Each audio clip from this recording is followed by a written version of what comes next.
भगवान शिव की भक्ति का लाभ मिल जाता है। इसलिए हर शिव भक्त को महाशिवरात्रि की व्रत कथा जरूर सुननी चाहिए। इसलिए चलिए सुनते हैं महाशिवरात्रि की व्रत कथा। एक बार की बात है, पार्वती जी ने भगवान शिव शंकर से पूछा, ऐसा कौन सा श्रेष्ठ और सरल व्रत पूजन है जिससे मृत्युलोक के प्राणी आपकी कृपा प्राप्त कर लेते हैं। उत्तर में शिव जी ने पार्वती जी को शिवरात्रि के व्रत का विधान बताकर एक कथा सुनाई। ये कथा इस प्रकार थी। एक समय की बात है, एक बार चित्रभानु नाम का एक शिकारी था। पशुओं की हत्या करके वो अपने कुटुंब को पालता था और वो एक साहूकार का ऋणी भी था।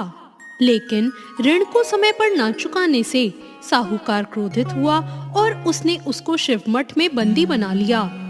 संयोग से जिस दिन उसे बंदी बनाया गया उस दिन शिवरात्रि थी। बंदी रहते हुए शिकारी शिवमठ में भगवान शिव के संबंधी धार्मिक बातें सुनता रहा और उसने वहां शिवरात्रि की व्रत कथा भी सुनी। संध्या होने पर साहूकार ने उसे बुलाया और ऋण चुकाने के लिए पूछा तो शिकारी ने अगले दिन सारा ऋण लौटा देने का वचन दिया। साहूकार ने उसकी बात मान ली और उसे छोड़ दिया। शिकारी जंगल में शिकार के लिए निकला, लेकिन दिन भर बंदी गृह में रहने के कारण वो भूख प्यास से व्याकुल था। सूर्य अस्त हुआ और वो एक जलाशय के समीप गया। वहां एक जलाशय के किनारे एक पेड़ था। अब शिकारी पीने का थोड़ा जल लेकर उस पेड़ पर चढ़ गया। उसे पूरी उम्मीद थी कि कोई ना कोई जानवर अपनी प्यास बुझाने के लिए वहां जरूर आएगा। वो पेड़ बेलपत्र का था और उसी के नीचे एक शिवलिंग भी था जो सूखे बेलपत्रों से ढके होने के कारण किसी को दिखाई नहीं दे रहा था। शिकारी को उस बात का पता ना चला और वो भूख प्यास से थका हुआ उसी पर मचान बनाकर बैठ गया। अब मचान बनाते समय उसने कुछ टहनियां तोड़ी और वो संयोग से शिवलिंग पर जा गिरी।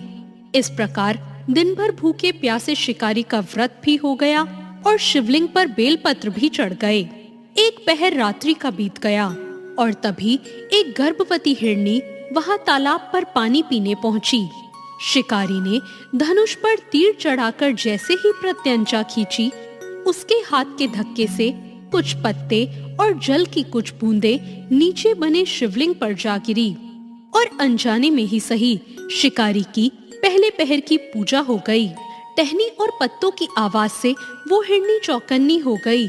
उसने शिकारी को देखा और बोला, मैं गर्भधारिणी हूँ, शीघ्र ही प्रसव करने वाली हूँ। तुम एक साथ दो जीवों की हत्या करोगे जो ठीक नहीं है। मैं अपने बच्चे को जन्म देकर शीघ्र ही तुम्हारे पास प्रस्तुत हो जाऊंगी, तब तुम मुझे मार लेना। शिकारी ने उसकी बात सुनकर प्रत्यंचा ढीली कर दी और उस हिरनी को जाने दिया। वो हिरनी तुरंत ही जंगली झाड़ियों में कहीं गायब हो गई। अब कुछ समय और बीता और एक और हिरनी वहां से निकली। शिकारी की प्रसन्नता का ठिकाना ना रहा। जब वो हिरनी भी पानी पीने पास आई तो उसने धनुष पर बाण चढ़ा दिया, जिससे फिर से कुछ बेलपत्र नीचे शिवलिंग पर जा गिरे और अनजाने में फिर से शिकारी की दूसरे पहर की पूजा भी हो गई। और तब उस हिरनी ने शिकारी को देखकर विनम्रता पूर्वक निवेदन किया, मुझे जाने दो, मैं अपने प्रिय की खोज में भटक रही हूँ। मैं अपने पति से मिलकर शीघ्र ही तुम्हारे पास आ जाऊंगी। शिकारी ने उसका निवेदन सुनकर उसे भी जाने दिया। अब 2 बार शिकार को खोकर वो चिंता में पड़ गया। अब रात्रि का आखिरी पहर बीत रहा था। तभी एक और हिरनी अपने बच्चों के साथ उधर से निकली। शिकारी ने उन्हें देखकर धनुष पर तीर चढ़ाया और जैसे ही वो तीर छोड़ने ही वाला था, हिरनी बोली, मुझे मत मारो, मैं इन बच्चों को इनके पिता के पास छोड़कर लौट आऊंगी। इस समय मुझे मत मारो, जब मैं वापस आऊंगी तो मुझे मार लेना। शिकारी हंसा और बोला, सामने आए शिकार को छोड़ दूं? मैं ऐसा मूर्ख नहीं। इससे पहले भी मैं 2 बार अपना शिकार खो चुका हूँ। मेरे भी बच्चे भूखे प्यासे तड़प रहे होंगे। मैं तुम्हारा शिकार उनके लिए कर रहा हूँ। इस पर हिरनी ने कहा, जैसे तुम्हें अपने बच्चों की ममता सता रही है, ठीक वैसे ही मुझे भी इनकी फिक्र है, इसलिए सिर्फ बच्चों के लिए मैं थोड़ी देर का जीवन दान मांग रही हूँ। मेरा विश्वास करो, मैं इनके पिता को इन्हें सौंपकर तुरंत ही लौट आऊंगी। हिरनी का दीन स्वर सुनकर शिकारी को उस पर दया आ गई और उसने हिरनी को भी जाने दिया। अब शिकार के अभाव में वो बेलपत्र के वृक्ष पर बैठा शिकारी बेलपत्र तोड़ तोड़ कर नीचे फेंकता जा रहा था। उसकी इस तरह तीसरे पहर की पूजा भी स्वतः ही संपन्न हो गई। अब उसने देखा एक हष्ट-पुष्ट हिरन उसी रास्ते पर आया।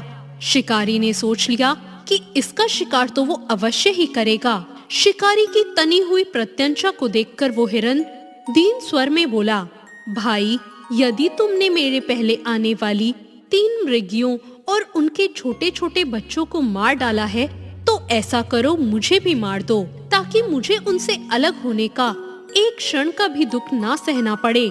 मैं उन हिरनियों का पति हूँ और यदि तुमने उन्हें जीवन दान दिया है तो मुझे भी कुछ क्षण का जीवन दान देने की कृपा करो। मैं उनसे मिलकर तुम्हारे सामने उपस्थित हो जाऊंगा। हिरन की बात सुनकर शिकारी ने सारी कथा उस हिरन को सुना दी। तब हिरन ने कहा, मेरी तीनों पत्नियां जिस प्रकार प्रतिज्ञाबद्ध होकर गई हैं, वो मेरी मृत्यु से अपने धर्म का पालन नहीं कर पाएंगी। इसलिए जैसे तुमने उन पर विश्वास कर कर उन्हें छोड़ा है, वैसे ही मुझे भी जाने दो। हम सब तुम्हारे सामने जल्दी ही उपस्थित हो जाएंगे।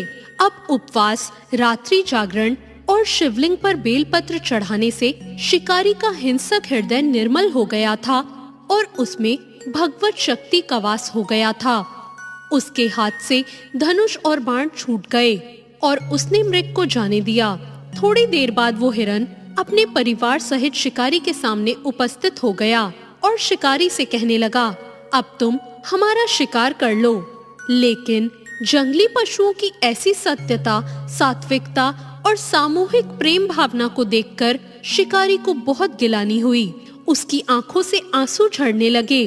उसने उस हिरन के परिवार को ना मारकर अपने कठोर हृदय को जीव हिंसा से हटा दिया और कोमल और दयालु बन गया। ये सब देवलोक से भगवान शिव देख रहे थे और उसके ऐसा करने पर वो उस पर प्रसन्न हुए और तत्काल ही उन्होंने उसे अपने दिव्य स्वरूप का दर्शन करवाया और साथ ही उसे सुख समृद्धि का वरदान देकर उसे गुहु नाम प्रदान किया। ये वही गुहु था जिसके साथ भगवान श्री राम ने मित्रता की थी। ओम नमः पार्वती पतये, हर हर महादेव।